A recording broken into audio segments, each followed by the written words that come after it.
Hello दोस्तों। हम लोग पढ़ रहे थे जावा प्रोग्रामिंग, जिसमें हमने स्टार्ट की थी अपनी सेकंड यूनिट, जिसमें हमने बहुत सारे टॉपिक्स कंप्लीट कर लिए थे, जैसे इफ एल्स, स्विच, लूप्स। फिर हमने लास्ट क्लास में पढ़ा कंस्ट्रक्टर क्या होता है, फिर कंस्ट्रक्टर ओवरलोडिंग। आज हम स्टार्ट करें अपना नेक्स्ट टॉपिक, जिसका नाम है रैपर क्लास। ठीक है। सो रैपर क्लास क्या होती है? A class whose object wraps या फिर contains the primitive data type, की वह क्लास जिसका object primitive data type contain करे, तो वो क्लास कौन सी होगी? Wrapper class. ठीक है। So whenever we create an object to a wrapper class, जब भी हम रैपर क्लास के लिए कोई भी ऑब्जेक्ट क्रिएट करते हैं, so it contain a field and in this field we can store the primitive data type. जब भी हम रैपर क्लास के लिए कोई ऑब्जेक्ट क्रिएट करते हैं तो उसके पास एक फील्ड होता है। ठीक है। और उस फील्ड में अब जो प्रिमिटिव डेटा टाइप्स थे ना अपने, जितने भी इंट, कैर, फ्लोट, उन सबको हम स्टोर करके रख सकते हैं। तो वो चीज़ होगी रैपर क्लास की, वह क्लास जो कंटेन करती है प्रिमिटिव डेटा टाइप को, तो वो रैपर क्लास होगी। ठीक है। So in other words in other words we can wrap a primitive value into a wrapper class object. क्या बोल सकते हैं हम कि we can wrap a primitive value, जो प्रिमिटिव वैल्यूज थी ना इंट, कैर, फ्लोट, उनको हम एक रैपर क्लास के ऑब्जेक्ट के अंदर स्टोर करके रख सकते हैं। ठीक है। So primitive data type and their corresponding wrapper classes, जैसे प्रिमिटिव डेटा टाइप हो गए char, byte, short, int, long, float, double and boolean. और इनकी रैपर क्लास होगी, जैसे कैरेक्टर के कैर के लिए होगी कैरेक्टर क्लास, बाइट के लिए होगी बाइट, शॉर्ट के लिए शॉर्ट, इंट के लिए इंटीजर, लॉन्ग के लिए लॉन्ग, फ्लोट के लिए फ्लोट, डबल के लिए डबल एंड बूलियन के लिए बूलियन। ठीक है। तो ये चीज़ हो गई अपने पास कि 8 टाइप के अपने प्रिमिटिव डेटा टाइप थे, इनके लिए अपनी रैपर क्लासेस। ठीक है। अब हमको रैपर क्लास की नीड क्यों हुई कि हम क्यों बनाते हैं रैपर क्लास? ठीक है। So they convert the primitive data type into objects. ये क्या काम करते हैं? जो प्रिमिटिव डेटा टाइप थे ना, इनको ऑब्जेक्ट्स में कन्वर्ट कर देते हैं। So objects are needed if we wish to modify the arguments passed into a method, कि कोई भी मेथड या कोई भी फंक्शन में हमने कोई आर्गुमेंट पास किया तो उसके लिए हमको ऑब्जेक्ट्स की नीड होती है, तो इसलिए प्रिमिटिव डेटा टाइप को ऑब्जेक्ट्स में कन्वर्ट कर देते हैं। ठीक है। So the classes in Java dot यूटिल package handles only the objects. जो जावा डॉट यूटिल पैकेज है ना, उसमें जो क्लासेज है वो सिर्फ ऑब्जेक्ट्स को हैंडल करती है, प्रिमिटिव डेटा टाइप को नहीं करती। And hence wrapper class help in this case, कि हम जो प्रिमिटिव डेटा टाइप को ऑब्जेक्ट्स बना देते हैं। ठीक है। सो उसके केस में ये हेल्प करता है। और data structure in collection framework such as, जैसे एरे, वेक्टर्स, क्या बोलते हैं, स्टोर ओनली ऑब्जेक्ट्स। ये क्या है? स्टोर करते हैं, ओनली ऑब्जेक्ट स्टोर करते हैं, जैसे एरे हुई, वेक्टर्स हुए, है ना।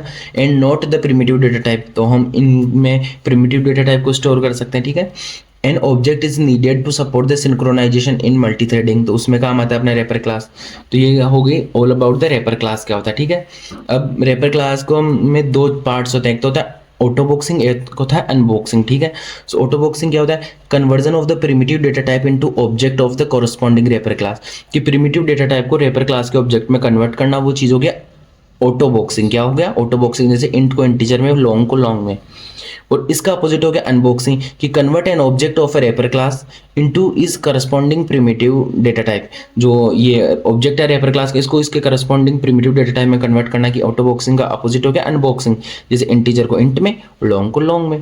तो ये हो गया ऑटो बॉक्सिंग एंड अनबॉक्सिंग। ठीक है। तो शॉर्ट में आ सकते हैं क्वेश्चन। अब एक एग्जांपल देख लो, आप इसका प्रोग्राम देख लो। जैसे ऑटो बॉक्सिंग हमने क्लास बनाई रैपरिंग नाम से, फिर इसमें मेन फंक्शन बनाया, इसमें इंट की वैल्यू ले ली 100। ठीक है। फिर हमने इंट की वैल्यू देना, इसको हम इंटीजर में रखेंगे, जैसे इंटीजर, फिर object equals to integer dot value of I. जो आई की वैल्यू थी वो इंट में थी, यहाँ पे अभी इंटीजर में हो जाएगी एज अ ऑब्जेक्ट। ठीक है। सो जैसे फिर हम इसको प्रिंट करवाएंगे तो अपने पास वैल्यू आ जाएगी, क्या बोलते हैं, ये I object 100 plus I object integer equals to 100। तो ये तो आगे इंट में वैल्यू रही, आगे इंटीजर में, तो हमने कन्वर्ट कर दिया इंट को इंटीजर में, तो दोनों को प्रिंट करवा दिया हमने। ठीक है। कि एक तो ये वाला ऑब्जेक्ट, और फिर जो हमने कन्वर्ट करके किया था कि इंट को इंटीजर में, वो। तो ये हो गया अपने पास ऑटो बॉक्सिंग का एग्जाम्पल। ठीक है। फिर हो गया अनबॉक्सिंग का एग्जाम्पल। सो वही क्लास होगी कि ये क्लास बनाई हमने, इसमें मैन फंक्शन बनाया, इसमें अब हमारे पास वहाँ पे तो इंट की वैल्यू थी, हमारे पास इंटीजर में वैल्यू है किसी ऑब्जेक्ट की। ठीक है। सो इसकी में वैल्यू थी कितनी अपने पास 100।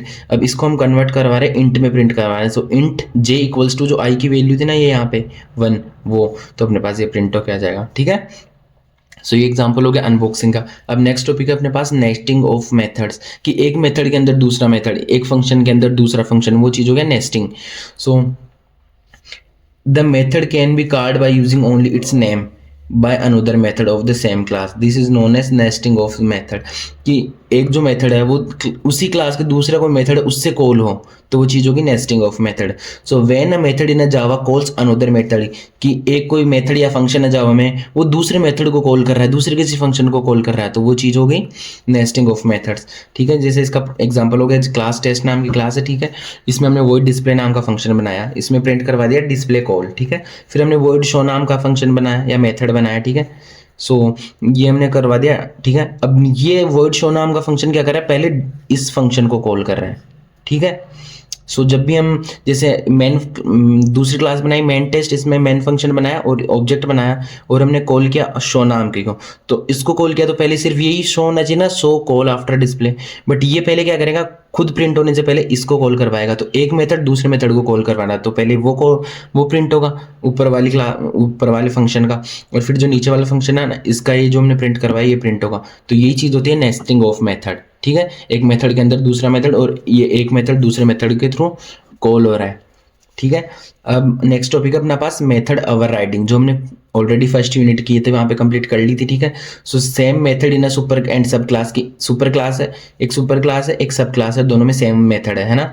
देन मेथड इन सब class overrides the method in super class, तो जो सब क्लास का मेथड है ना, वो इस मेथड को ओवरराइड कर देता है, तो वही चीज़ हो जाती है मेथड ओवरराइडिंग। डिटेल्स में आप फर्स्ट यूनिट में देख सकते हो जाकर। अब नेक्स्ट टॉपिक हो गया अपने पास फाइनल क्लास। ठीक है, सो अपन यहाँ पे क्या बोलते हैं, जो जावा के अंदर हम फाइनल कीवर्ड यूज़ करते हैं, एक तो वेरिएबल के साथ कि किसी वेरिएबल को फाइनल बनाने के लिए। ठीक है, एक मेथड के साथ और एक क्लास के साथ। ठीक है, सो फाइनल कीवर्ड क्या है, final is a modifier. Final क्या एक मॉडिफायर है विच प्रोवाइड द रेस्ट्रिक्शन, अगर फाइनल हमने लगा दिया आगे तो वो रेस्ट्रिक्शन प्रोवाइड करवा देगी कि हाँ ये चीज़ फिक्स हो गई। So in Java we use the final in 3 ways, variable के साथ, मेथड के साथ और क्लास के साथ। ठीक है, सो फाइनल वेरिएबल क्या हो गया, once we declare a variable as a final we can not perform reassignment, की जैसे हमने ये कोई भी वेरिएबल है, जैसे ए नाम का वेरिएबल था। ठीक है, इंट ए और इसकी वैल्यू थी 10, इसको हमने फाइनल बना दिया, तो अब हम इसकी वैल्यू रीअसाइन नहीं कर सकते, वापस इसको चेंज नहीं कर सकते। सो ये हो गया फाइनल वेरिएबल। ठीक है, और जो फाइनल वेरिएबल होता है ना, वो हमेशा हम अपर केस में लिखते हैं। तो पहला हो गया फाइनल वेरिएबल। अब दूसरा फाइनल मेथड।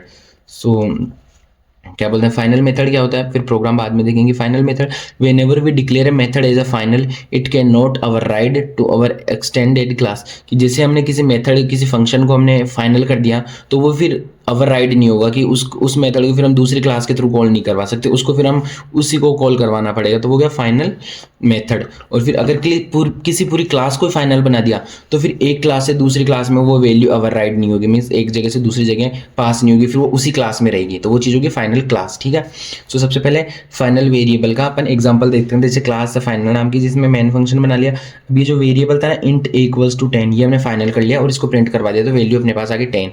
अगर हम एक ही वैल्यू 20 प्रिंट करवाए, ठीक है, तो अपने पास क्या आएगा, एरर आ जाएगी, क्योंकि we can not assign new value to a final variable. ठीक है, तो ये चीज़ हो गया फाइनल वेरिएबल का एग्जांपल। अब फाइनल मेथड, जैसे हमारे क्लास है टेस्ट नाम की। ठीक है, इसमें हमने ये क्या बोलते हैं, वॉइड है ना, नंबर को तो हमने बना लिया नॉर्मली, तो ये तो वैल्यू प्रिंट हो जाएगी। फिर हमने बनाया दूसरी वॉइड एटीएम पिन। ठीक है, और इनको हमने प्रिंट करवा लिया दूसरी क्लास से, तो पहले तो ये दोनों प्रिंट हो जाएंगे, नंबर भी और एटीएम पिन भी।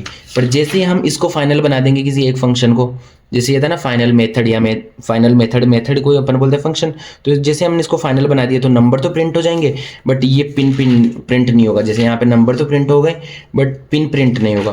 और अगर पूरी क्लास को फाइनल बना दिए तो फिर ये पूरी क्लास ही प्रिंट नहीं होगी कुछ भी दूसरी क्लास के थ्रू। तो ये चीज़ हो गई क्या बोलते हैं, जो फाइनल। ठीक है, सो फाइनल क्लास क्या होगी, so whenever we declare a class as a final it can not be extended और inherited to a sub classes, वही चीज़ जो मैंने बताई, तो हो गया फाइनल क्लास। ठीक है, अब नेक्स्ट टॉपिक है अपना पास विजिबिलिटी कंट्रोल। ठीक है, इसी को अपन बोलते हैं ना एक्सेस मॉडिफायर्स की, प्राइवेट पब्लिक प्रोटेक्टेड की, कौन कौन देख सकता है आपको, कौन कौन नहीं, तो वो चीज़, तो उसी को बोलते हैं visibility control.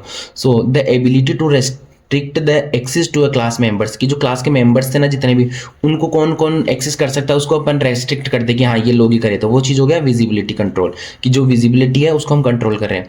So from other classes और code outside the current class. ठीक है, इसी को बोलते हैं also known as the access modifiers provide the different level of protection. ये अपने को क्या प्रोवाइड होते हैं, प्रोटेक्शन। तो ये एक टेबल है, इसके थ्रू आपको सब कुछ समझ में आ जाएगा। ठीक है, जैसे अपने पास होते हैं पब्लिक, प्रोटेक्टेड और प्राइवेट मेनली। तो एक अपने पास इसमें और होता है फ्रेंडली या डिफ़ॉल्ट, और एक होता है प्राइवेट और प्रोटेक्टेड, दोनों का मिक्स। तो जैसे हम कि लोकेशन जैसे सेम क्लास के अंदर कौन कौन एक्सेस कर सकता है, जैसे पब्लिक वाले कर सकते हैं, प्रोटेक्टेड कर सकते हैं। तो इससे आप खुद टेबल को देख के एक बार समझ लेना, आपको समझ में आ जाएगा। ठीक है, थैंक यू।